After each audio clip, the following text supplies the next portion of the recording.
The story of old Hollywood mansions begins in the roaring 1920s, a time when the movie industry in Hollywood was booming. The allure of fame, fortune, and a luxurious lifestyle captivated both filmmakers and movie stars alike. During this era, Los Angeles was transforming from a sleepy town to the entertainment capital of the world. The most prominent movie studios like MGM, Paramount, and Warner Brothers were producing films at an unprecedented rate, and the demand for glamour was at its peak.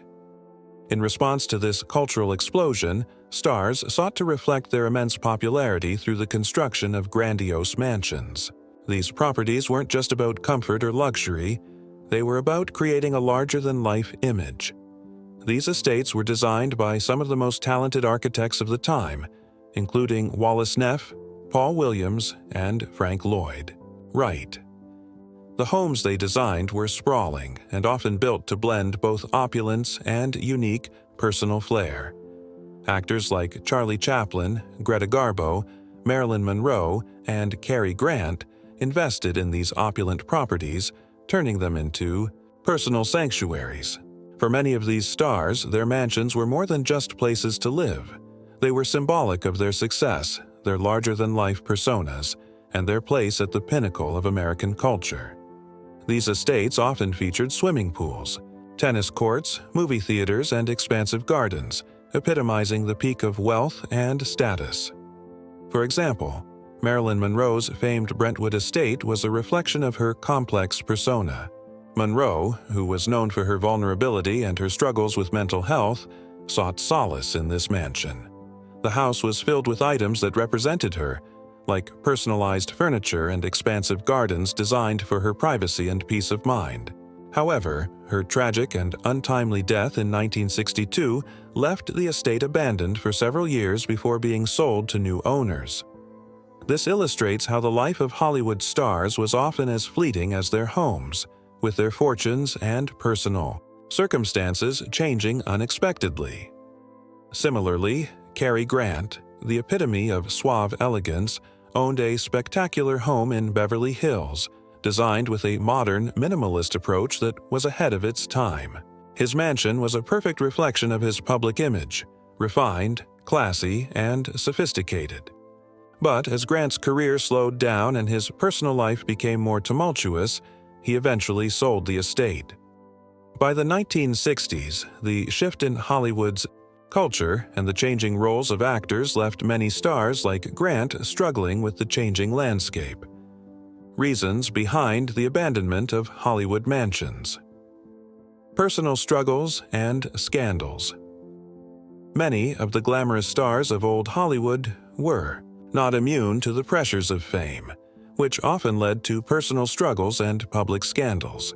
The world of Hollywood was, and still is, one of intense scrutiny, with stars facing not only the pressures of maintaining their public image, but also battling personal demons behind closed doors. This intersection of fame and personal turmoil often played a significant role in the abandonment of their lavish estates. Take Greta Garbo, for instance. Known for her portrayal of sultry and mysterious women on screen, Garbo became one of Hollywood's most iconic stars. Yet, she was famously reclusive, shying away from public events and often retreating to her mansion in Beverly Hills. Over the years, Garbo's personal life was overshadowed by her increasing withdrawal from the public eye. Her struggles with relationships and the pressures of being constantly under public scrutiny contributed to her decision to abandon Hollywood, and eventually, her mansion. Similarly, Judy Garland faced immense personal turmoil. After her success in The Wizard of Oz, Garland's life began to spiral into substance abuse and difficult relationships. Her house in Los Angeles, a grand estate, became a symbol of her increasing instability. The constant pressure of Hollywood's demands, paired with her financial difficulties and personal battles, led her to leave her mansion behind. The same fate befell Marilyn Monroe, whose mental health struggles and tumultuous relationships made her estate in Brentwood a place she could no longer find peace. 2. Financial decline and bankruptcy. The opulence and luxury that defined Hollywood during its golden age often came with an equally extravagant cost. While stars like Rita Hayworth and Errol Flynn lived in homes that were as grand as their public personas, their fortunes didn't always remain stable. Many actors and actresses found themselves bankrupt after the collapse of the studio system in the 1960s, leading them to sell off or abandon their properties. The Great Depression, along with changes in the film industry, made maintaining such enormous homes impractical. Stars like Charlie Chaplin, who had once enjoyed enormous success, faced financial ruin after the collapse of his business ventures. Despite Chaplin's massive success with films like City Lights and The Great Dictator, he struggled financially, especially after his departure from Hollywood in the 1950s. Chaplin's iconic mansion in Beverly Hills, which was once a symbol of his wealth and fame, fell into disrepair as he faced mounting financial challenges. He was forced to leave the mansion behind as his financial situation worsened. The changing landscape of Hollywood. The demise of the studio system, which had kept stars under contract and provided them with financial security, marked a pivotal shift in Hollywood. As the industry evolved, so did the demands placed on actors. The 1960s saw the rise of television and the decline of the big-budget film studio system. For many former stars, this shift made it difficult to maintain their lavish lifestyles and luxurious homes. Stars who had once been on top of the industry found themselves left behind as new talent emerged, leaving them struggling to stay relevant in an increasingly changing landscape. This transformation was particularly evident in the case of Greta Garbo. After her retirement from acting in 1941, Garbo's once bustling estate in Beverly Hills became a quiet and isolated retreat. Despite being one of the highest-paid actresses of her time, Garbo's sudden exit from Hollywood, coupled with her decision to live in relative seclusion, led to her mansion being abandoned for long stretches. The public's shifting focus on the new stars of the 1950s and 1960s left Garbo and her estate on the fringes of Hollywood. A shift in privacy and lifestyle. The allure of privacy became a crucial factor in the abandonment of many Hollywood estates. In the early days of Hollywood, stars like James Stewart and Lauren Bacall were often celebrated for their larger-than-life personas and public engagements. However, as Hollywood became more invasive in its coverage, many stars began to seek solitude and privacy. The paparazzi, always eager to capture the most intimate moments of stars' lives, contributed to a growing desire for seclusion. Many estates, once symbols of opulence, became symbols of a life no longer comfortable for the stars who once called them home. For Marilyn Monroe, privacy was something she desperately sought, but never truly found. After her turbulent rise to fame, Monroe's estate became a sanctuary, though one she struggled to maintain. Following her untimely death, her home became a chilling reminder of the difficulty in finding peace amid fame. The estate, which once hosted glamorous parties and intimate gatherings, was abandoned in the wake of her death, leaving it to decay as the world moved on. The decline of the studio system. The decline of the studio system in the 1960s had a major impact on many Hollywood stars' finances. The old system, in which actors were under long-term contracts to a single studio, provided them with financial security and the means to maintain their lavish homes. As studios began to lose their grip on the industry, many stars, including Bette Davis, Joan Crawford, and Humphrey Bogart, found themselves struggling to find new opportunities in a world that had shifted from a studio-based system to independent film production. This loss of financial backing contributed to the abandonment of many once thriving estates. When the studio system crumbled, it signaled the end of an era for many stars. With the emergence of television and independent cinema, the financial support that had once buoyed these stars was no longer available. Rita Hayworth, one of Hollywood's most glamorous leading ladies, is a prime example. Her spectacular home, built to reflect her on-screen persona, became a reminder of a time when stars were bigger than life itself. But as Hayworth's career waned, So did her finances, and she eventually had to sell the mansion, leading to its abandonment. Famous abandoned Hollywood mansions. Hurst Castle. Perhaps one of the most famous and iconic abandoned properties is Hurst Castle. Located on the central coast of California, Hurst Castle was the creation of media mogul William Randolph Hurst. Designed by architect Julia Morgan, the estate was a sprawling 250,000-acre property with 165 rooms. The castle was built to be a private retreat for Hurst and his friends, many of whom were major Hollywood stars like Charlie Chaplin, Marion Davies, and Clark Gable. However, after Hearst's financial collapse during the Great Depression, the estate became unsustainable. The castle was abandoned for years before it was eventually donated to the state and turned into a public museum.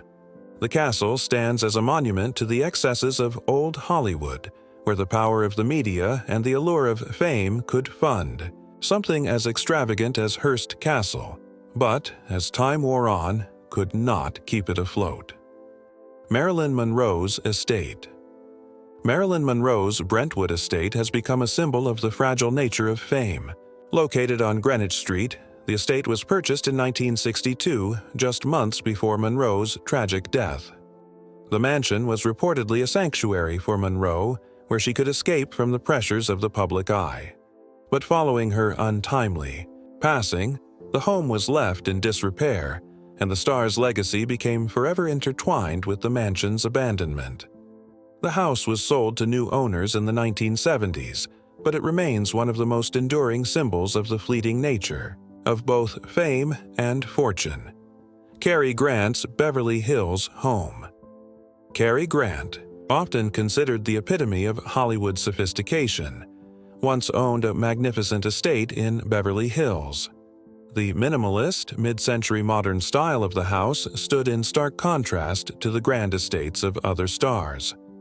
As his career waned, in the 1960s, Grant began spending more time outside of Hollywood, and his house was eventually sold. The estate was left to fall into disrepair for several years before being sold to new owners who modernized it, transforming it into a luxury property once again. Greta Garbo's mansion. Greta Garbo's mansion, located in the Hollywood Hills, was a place of solitude and retreat for the actress. Garbo, who famously said, "I want to be alone," sought refuge in the privacy of her home. After her retirement from acting, she moved into the mansion, and over time, the estate fell into disrepair. The house was eventually abandoned, symbolizing Garbo's withdrawal from public life and the eventual fading of her once glorious career. The abandoned mansion of Rudolph Valentino, the fall of Hollywood's original heartthrob. One of the most legendary abandoned mansions tied to Hollywood's early history belonged to Rudolph Valentino, the silent film star who became an icon of romance and heartthrob allure. Valentino, known for his roles in films like The Sheik and Blood and Sand, was one of the first true stars of the silver screen, and his fame was meteoric. Valentino's mansion in Beverly Hills, built in the 1920s, was a grand Mediterranean-style estate that perfectly reflected the actor's romantic image. The estate was lavishly decorated with ornate furniture, gardens, and a luxurious swimming pool. Valentino, who had achieved fame for his exotic looks and intense performances, sought solace in this home from the stresses of his intense public life. His personal style and charisma were reflected in the mansion, which was designed to be a personal retreat far away from the prying eyes of Hollywood. However, as with many other stars of the silent film era, Valentino's life was cut tragically short. He died suddenly in 1926 at the age of 31, leaving behind a legacy of untapped potential and unfulfilled fame. His death sent shockwaves through the Hollywood community and his fans, sparking an unprecedented wave of mourning. His mansion, which had once been filled with grandeur and celebrity, was left abandoned as the world struggled to process his untimely passing. The circumstances surrounding Valentino's death were mysterious and fueled rumors of curses and ill fortune. His widow, Natasha Rambova, who had been a controversial figure in Valentino's life, was rumored to have played a role in the decay of Valentino's wealth, largely due to her extravagant spending and their tumultuous relationship. After Valentino's death, she continued to reside in the mansion for a time, but was eventually forced to sell it. As Rambova moved on from the estate, the mansion, once a symbol of Valentino's peak Hollywood success, was left to deteriorate. With Valentino gone and his estate left in disarray, the mansion fell into a state of disrepair. The high maintenance costs and the fading allure of silent film stars meant that the mansion was no longer a desirable property. Over time, it became a haunted relic of the past, with its dilapidated walls and forgotten rooms standing as a testament to the fleeting nature of fame and fortune. Stories abound that the mansion was home to paranormal activity, with reports of strange noises and shadowy figures, adding to the mystique of Valentino's tragic legacy. By the 1940s, the mansion had been sold to a new owner, who eventually demolished the estate to make room for new developments in Beverly Hills. However, the property continued to live on in the memory of Hollywood fans and history enthusiasts as a symbol of the glamorous yet tragic life of one of the industry's first true megastars. Today, the site is home to a commercial property, but the story of Valentino's mansion, along with the myth of the Valentino curse, continues to haunt the landscape of old Hollywood. The legacy of abandoned mansions. The abandoned mansions of old Hollywood stand as both symbols of the excesses of the past and as reminders of the transient nature of fame. These once glorious homes were the epitome of luxury and a way for stars to showcase their wealth and status. However, the stories behind these mansions, filled with personal struggles, financial ruin, and the inexorable passage of time, demonstrate how fleeting both fame and fortune can be. Today, these homes are more than just abandoned properties. They are poignant relics of a bygone era, capturing the rise and fall of Hollywood's golden age. While many of these homes have been renovated, sold, or even demolished, the stories they tell continue to captivate our imagination. They remind us that, despite the glamour and the allure of Hollywood, the fame that once fueled these stars' lives and their grand estates is often as ephemeral as the stars themselves.